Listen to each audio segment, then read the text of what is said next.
할렐루야, 반갑습니다. 11월 11일 화요일 아침 묵상 시간입니다. 오늘 함께 보실 말씀은 요한복음 14장 12절부터 21절까지 말씀입니다. 함께 한 절씩 보도록 하겠습니다.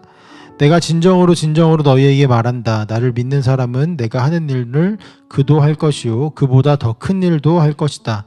그것은 내가 아버지께로 가기 때문이다. 너희가 내 이름으로 구하는 것은 내가 무엇이든지 다 이루어 주겠다.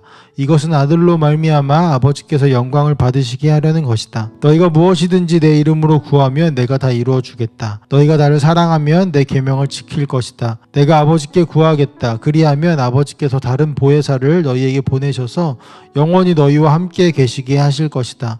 그는 진리의 영이시다. 세상은 그를 보지도 못하고 알지도 못하므로 그를 맞아들일 수 없다.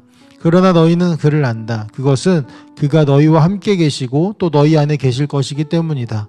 나는 너희를 고아처럼 버려두지 아니하고 너희에게로 다시 오겠다. 조금 있으면 세상이 나를 보지 못할 것이다. 그러나 너희는 나를 보게 될 것이다. 그것은 내가 살아있고 너희도 살아있을 것이기 때문이다.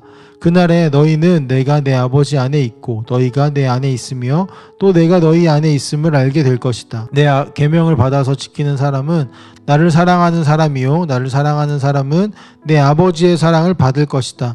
그리고 나도 그 사람을 사랑하여 그에게 나를 드러낼 것이다. 아멘. 예수님이 계셨을 그 당시에 내가 그 자리에 함께 있었으면 얼마나 좋았을까 하는 질문들을 해보신 적이 있을 것입니다. 그렇게 말하고 그렇게 질문을 던지며 그러기를 바라는 그런 사람들의 내면에는 신앙생활이 훨씬 더 그렇게 되었으면 신앙생활이 훨씬 더 수월했을 것이다. 내가 예수님을 따르는 것이 조금 더 지금보다는 선명했을 것 같다라는 그런 생각들, 그리고 예수님을 따르는 것이 더욱 기쁘지 않았을까 하는 그런 마음들이 담겨져 있는 것 같습니다. 저도 그런 생각들을 해본 적이 참 많이 있는데요.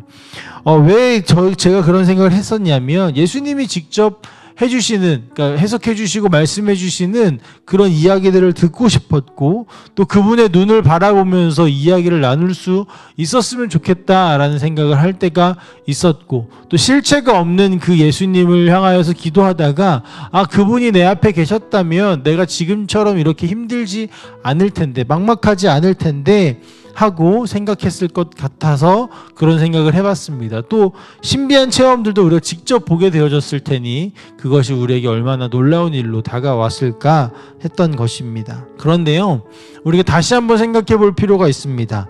정말 예수님이 계신 그곳에 함께 있었다면 정말 더 좋았을 것인가 라는 것이죠. 지금보다 더 멋지게 예수님을 따르고 지금보다 더 선명하게 예수님을 사랑할 수 있었을까 하는 것입니다. 우리는 그렇다라고 생각했을 거예요. 그렇게 대답을 할 테지만 적어도 그 당시에 있는 사람들이 우리를 바라보면서는 그렇지 않을 거다라고 말을 할 것이다 라는 것을 많은 분들이, 또 많은 신학자들이 이야기를 하고 있습니다. 왜 그렇게 이야기를 하냐면 그 당시에 예수님을 따르는 제자들은 정말 치열하고 또 외롭게 예수님을 따라왔기 때문입니다. 예수님은 선생이라고 불리셨던 분이지만 사실 더 보편적인 이해, 많은 사람들이 예수님을 바라볼 때는 미치광이처럼 생각했던 것이 그 당시의 시선이었기 때문입니다. 주류를 이루고 있는 종교 지도자들은 예수님을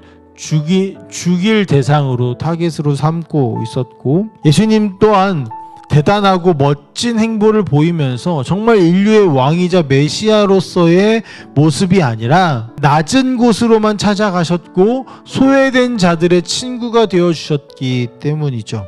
이러한 모습들을 사람들은 대부분 이해하지 못했습니다. 하지만 또 다른 이유가 하나 있습니다. 오늘 말씀과 매우 닮아있고 말씀이 우리에게 이야기해 주시는 이야기인데요, 바로 예수님은 그날부터 오늘까지 자기 백성들과 영원히 함께 하겠다라는 약속과 함께 이 땅에서 승천하셨기 때문입니다. 이것은 매우 고차원적이고 놀라운 동행의 여정이죠. 우리는 예수님의 손을 만지고 얼굴을 마주하는 것이 우리가 더 원하는 것이다, 우리에게 더 선명하게 보여지는 그런 동행이다 라고 생각을 하지만 예수님께서 말씀하신 진정한 동행은 그러한 동행이 아니었다는 것이죠. 왜냐하면 그분은 영으로 우리와 하나가 되실 것이었기 때문입니다. 이 새로운 방식은 우리가 주를 따르는 일에 더욱 수월하도록 그리고 어렵지 않도록 하는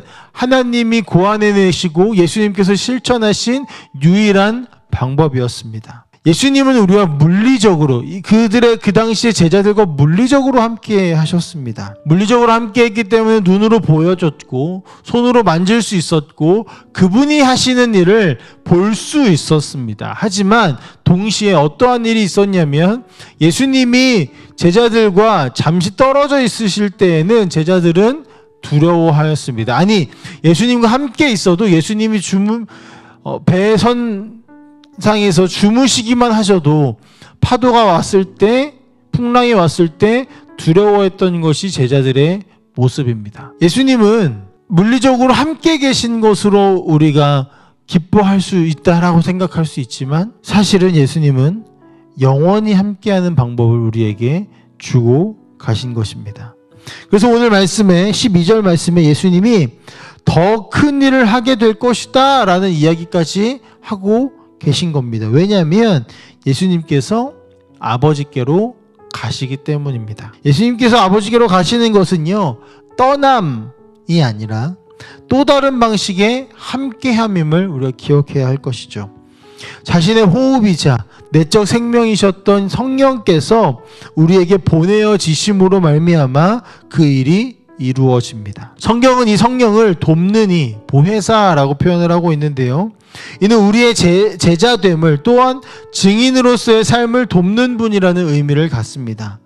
성령께서 오셔서 하나님의 백성으로 하여금 그들이 해야 할 일을 하고 또 하나님을 위해 살면서 세상에서 그분의 사랑을 증거할 능력과 힘을 주신다라는 것입니다. 예수님과 함께 했던 제자들도 동일한 능력이 있었지만 아까 이야기했던 것처럼 그들은 예수님과 함께 있을 때가 있었다면 떨어져 있을 때도 있었던 것입니다. 하지만 이제 성령께서는 우리 안에 계심으로 언제나 영원토록 함께 하나가 되어져서 거하고 계신다라는 사실은 이 예수님이 물리적으로 함께 하시는 것과는 비교할 수 없는 놀라운 신비입니다.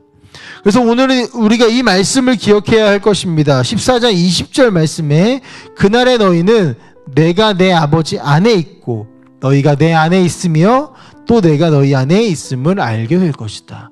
그날이 언제입니까? 예수님께서 승천하신 후에 성령께서 오시는 그 날입니다. 예수님께서 아버지 하나님께 안에 계신다라는 거예요. 그리고 우리가 예수님 안에 있습니다. 교집합이 일어나는 것이죠. 우리는 예수님 안에 있으므로 아버지 안에 있는 놀라운 신비를 경험하게 됩니다. 그런데요, 또 한 가지 신비한 일이 있습니다. 아버지와 함께 하시는 그분께서 우리 안에 계신다라는 겁니다. 이렇게 말씀하시는 이유는요, 예수님은 우리의 현실, 지금 우리가 살아가고 있는 실제의 육신의 상태를 알고 계시기 때문입니다. 그분께서 성육신 하셨기 때문에 우리를 모두 다 이해하시는 것이죠. 먼저 우리는 실제로 예수님 안에 있음으로 하나님 안에 있게 되어졌습니다. 그러나 여전히 우리는 육신을 입고 세상 가운데 살아가고 있습니다. 그렇기 때문에 예수님은요, 내가 너희 안에 있다라고 말씀하시는 겁니다. 이 차이를 기억해야 할 것입니다. 완전히 동일한 이야기이긴 하지만 그분께서 우리의 현실과 상황을 알고 세상 가운데서 살아가는 우리가 주님과 함께함을 이해할 수 있도록 말씀하시는 것이죠. 우리가 예수님 안에 있으므로 하나님 안에 있지만 동시에 하나님과 함께 하시는 하나님과 동등되신 그분께서 우리 안에 계심으로 우리가 지금 물리적으로 하나님 안에 있지 않은 것처럼 보이는 이 상태에서도 예수님과 하나 되어짐을 경험하고 살아가게 되어진다라는 말씀을 이 말씀으로 우리에게 전해주고 계시는 것입니다. 이제 우리 안에 성령이 계십니다. 그분이 우리를 도우시며 또한 변호하시고 예수님과 함께하는 삶을 이끌어 가실 것입니다. 내 계명을 지키는 자는 나를 사랑하는 자다. 아버지의 사랑을 받을 것이다 라고 말씀하시는 이 말씀 또한 이 계명을 지키도록 돕는 이, 즉 성령께서 우리를 계명을 지키도록 이끄신다라는 그 약속과 함께 주어지는 말씀인 것이죠. 여기서 내 이름으로 구하면 모든 것을 주겠다라고 하시는 약속 또한 등장하는데요. 이것 또한 말씀의 비밀이 있습니다. 이 말씀은요, 내가 원하는 것을 예수님의 이름으로 구하면 무엇이든지 주시겠다. 다시 말해서 예수님의 이름이 어떤 하나님의 도움을 받는 어떤 키와 같은 것처럼 여겨지는 그런 이야기가 아닙니다. 이것은 우리 안에 계신 성령께서 우리에게 예수님을 증거하심으로 예수님이 누구신지 알게 되어지고 그분의 삶과 사랑과 목적 의식에 사로잡히게 되어지는 것이고, 그분과 하나가 된 우리가 나의 지향점이 아니라, 내가 원하는 것이 아니라 그분의 지향점이 나의 지향점이 되어지는 그 놀라운 일이 이루어지면서 이것을 구하게 되어진다라는 의미입니다. 쉽게 말하면 이것입니다. 내가 원하는 것을 구하는 것이 아니라 내가 하나님과 예수 그리스도 안에서 하나님과 하나가 되어져서 그 하나님의 마음을 알게 되어져서 하나님이 원하시는 것을 내가 마치 원하는 것처럼 구하게 되어진다. 그렇게 되어졌을 때 모든 것을 들어주시겠다라는 그런 약속이라는 것이죠. 하나님의 신비 속에서 우리는요, 예수께서 살아가신 그 방식대로 살아가게 되어질 것입니다. 물리적으로 함께하는 것을 아쉬워하는 것이 아니라 이제는 예수님이 이루신 신비 안에 하나됨으로 살아가는 삶이 되었음을 이해하고 누리셨으면 좋겠습니다. 우리는 이제 믿음으로 그리스도를 바라보게 되어졌습니다. 또한 주 안에서 그분과 또 아버지 하나님과 하나가 되어져서 신비를 누리는 그런 삶이 시작되어졌습니다. 물리적으로 예수님이 지금도 함께 하시면 좋겠죠. 하지만 그것을 뛰어넘는 놀라운 신비를 우리에게 허락하셨다라는 사실을 기억하면서 이제는 우리가 그 예수님과 함께하는 그 자리, 기도의 자리, 말씀의 자리, 그리고 우리의 일상의 자리에서 그분의 함께하심을, 우리 안에 계신 성령님을 늘 누리며 살아가시는 우리 검단 함께하는 교회 성도님들이 다 되시기를 간절히 소망합니다. 함께 기도하겠습니다. 사랑의 아버지 하나님, 예수님께서 승천하심으로 우리와 영원토록 함께 하시는 그 신비를 이루셨습니다. 예수님이 승천하심으로 예수님이 물리적으로 계시지 않아도 함께 할 수 있는 그 놀라운 신비, 팔레스타인 지방뿐만이 아니라 온 열방의 모든 이들에게 동일하게 함께 하실 수 있는 그 놀라운 신비를 이루셨습니다. 우리가 그것을 기억하며 감사하며 영원토록 주님과 동행하는 삶을 살아가게 하여 주시옵소서. 그럴 때에 성령님 우리를 도우셔서 예수 그리스도를 닮아가는 여정을 인도하여 주시옵소서. 감사드리며 살아계신 예수님의 이름으로 기도합니다. 아멘.